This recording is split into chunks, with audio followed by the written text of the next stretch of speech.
You ever find yourself jogging in your own old neighborhood, the one you grew up in, only to have some guy, an actual neighbor, step out with a gun and tell you don't belong? Yeah, that happened. And honestly, if things had spun even half a turn differently, you'd be hearing about this on the evening news, sirens and yellow tape. Another family trying to piece together how their son didn't make it home. But it didn't end that way. And let me tell you why. Because sometimes, it only takes one person keeping his head when someone else loses theirs to change the ending. My name's Kendrick Vale. By the time I hit 29, I'd done my share of time in the Special Forces, enough years in combat zones to last most people a lifetime. But when I flew back to Texas to see my folks, I wasn't thinking about all that. I just wanted my mom's cooking, my dad's laugh echoing through the house, the feeling of being somewhere safe for the first time in ages. The neighborhood looked exactly the way I remembered.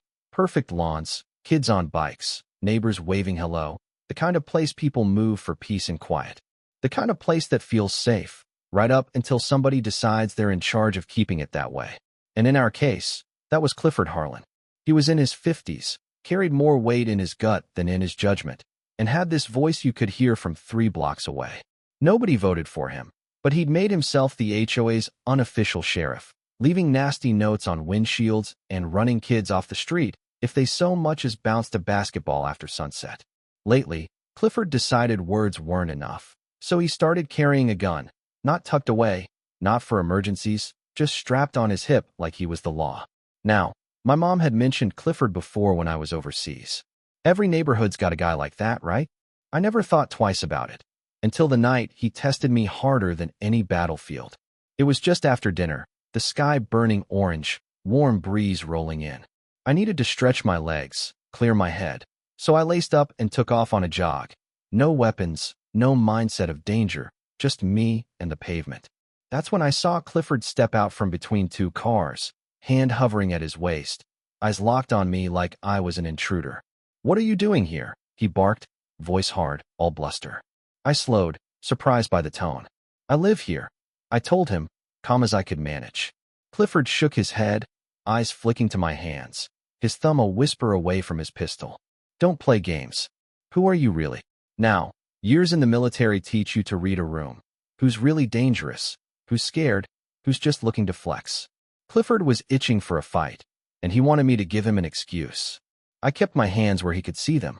"My folks live on Birchfield Drive, brown house, silver truck. Ask anyone." Clifford sneered. "You don't look like you live here. Name, address."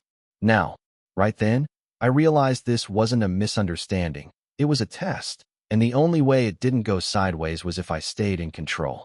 The street got real quiet, like the crickets themselves were holding their breath. Clifford's hand twitched. I thought for a second about just walking away, but something in his eyes told me he'd follow. I raised a hand, pointed down the block, kept my voice even. 3 blocks that way. You can talk to my parents." Just then, a porch light snapped on.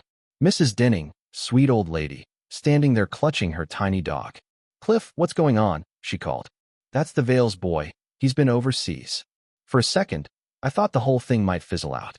But Clifford didn't like being corrected, especially not in front of a neighbor. "Go inside, ma'am. I got this under control." "Under control?" she shot back. "You're pointing a gun at a neighbor." The dog barked, lights flicked on up and down the street, blinds shifting, faces peering out. Clifford wanted control, but the crowd was growing, and everyone knew it. I lowered my voice, just for Clifford. "You don't want to do this. I'm not a threat." But he curled his lip. "I decide who's a threat around here." Right then, I realized this was about something way bigger than me. Another neighbor, George Randall, stepped out, phone raised and already recording. "I'm calling the cops," he shouted. "Put the gun down before you ruin your life." I looked at Clifford. He saw the phone, saw the witnesses, but that only made him more frantic. He took a step closer, his hand just inches from the gun. "Don't take another step," he barked, voice cracking. My heart pounded, but I stayed put. "My parents are Albert and Lorraine Vale.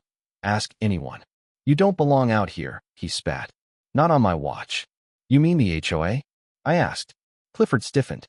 "That's right. Somebody's got to enforce the rules." I almost laughed, not out of humor, but disbelief. Combat had rules. Clifford had only his pride. George's voice cut through. "Cliff, you've lost it. Everyone can see what you're doing." Mrs. Denning joined in. He used to mow my lawn in high school, for heaven's sake. Clifford's hand sagged a little, but pride kept him upright. You think I'm stupid? You could be armed right now. I held his gaze. You don't know. That's the problem. You're about to make a mistake that'll haunt you. Clifford's face twisted, trying to look bigger than he was. Don't talk to me like that. But I could see it. He was losing his grip. The gun was just power he never really had. You've already lost control, I told him. Look around.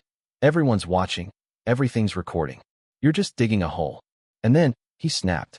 He pulled the pistol. Metallic click echoing down the block, gasps all around. Drop it, Cliff, George shouted. Clifford's hands shook, but the gun was aimed right at my chest. My voice came out flat, cold. You point that at me, you're gambling with your life. He sneered, but I saw the tremor in his hand.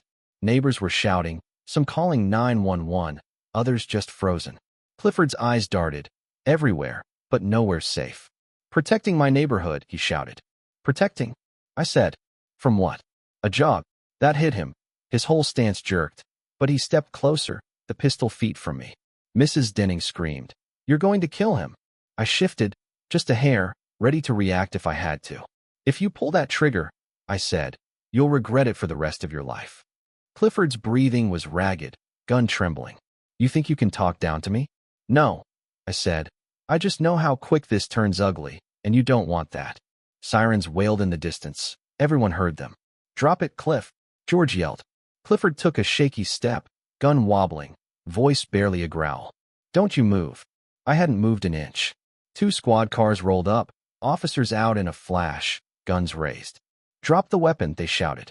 Clifford stood in the lights, wild-eyed, sweat pouring, pride barely holding him up. The officers shouted, neighbors begged, but Clifford stayed locked in, pistol raised, face twisted with fear and fury. That's when I remembered something from Afghanistan. Sometimes, you just have to stand still, hold the line, and let the chaos burn itself out. You can still walk away, I said quietly, only loud enough for him. You got kids? You want them to see this online for the rest of their lives. Clifford's face went pale, lip trembling. The pistol sagged, just an inch, then another. Gasps all around. The officers closing in, but for one heartbeat, he seemed ready to let go. Then, he tried to fight it. Nobody tells me what to do. Not the HOA, not the cops, not anyone. But his voice was breaking, the gun dipping lower. If you're going to point that thing at me, you better be ready to use it, I said. Because once it's out, there's no more pretending. Sirens got louder, lights flashing. Cliff, last warning, the cops shouted. Clifford's hand shook so hard I thought he'd drop it. Or worse, pull the trigger by accident. They'll believe me, he whispered. I was protecting. They'll believe the cameras, the witnesses, the truth. I cut in. And right now the truth is you're aiming a gun at a neighbor. The squad car screeched to a halt. Officers storming forward, shouting louder. Clifford's hand finally gave up. The gun clattered to the asphalt. Instantly, cops surged in, cuffed him hard, faces tight. Neighbors pouring onto the street in shock and relief. Clifford twisted, yelling. I'm not some criminal. I was protecting my neighborhood. But the only thing left in his voice was desperation. As they hauled him away, neighbors crowded close, some ashamed, some relieved. George held up his phone, shaking his head. We all saw it, Cliff. Whole world's gonna see it. Mrs. Denning's voice was trembling. Shame on you, Clifford. Shame. Clifford's last words before the cruiser door slammed. This isn't over. And just like that, Birchfield Drive fell silent. The man who tried to turn fear into power got dragged away, not with applause, but with a neighborhood finally facing what it had let grow unchecked.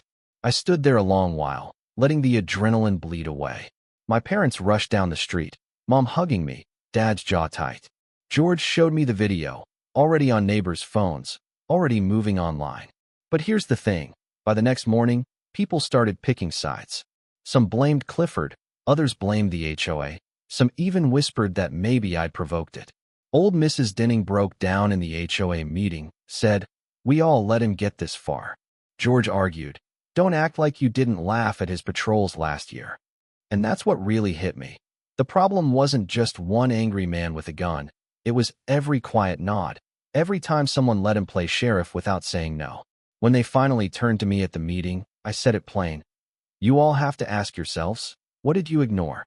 What did you excuse? Because silence isn't neutral, it builds men like Clifford. And next time, you might not be so lucky the person he aims at knows how to stay calm. The room was dead silent, neighbors not meeting my eyes. Some nodded, some just stared at the floor. That night, I sat on the porch, thinking about how you can spend years fighting for safety overseas, only to have danger walk right up in your hometown. The lesson isn't about guns, or power, or even HOA rules. It's about what happens when pride goes unchecked and nobody's brave enough to stand up until it's too late. So, if you're still with me after all this, I want you to ask yourself, what kind of neighborhood do you want to live in? What voices are you ignoring? Because sometimes, the line between tragedy and survival is just one person staying calm when everyone else is losing their mind. Now, I want to hear from you. Drop a comment, tell me what you think. Was Clifford just a symptom, or was he the problem? Ever seen pride explode like that in your community? Do you think silence is safety, or does it just build more Cliffords? Let's talk about it. Stories like this matter, and the lessons are worth remembering.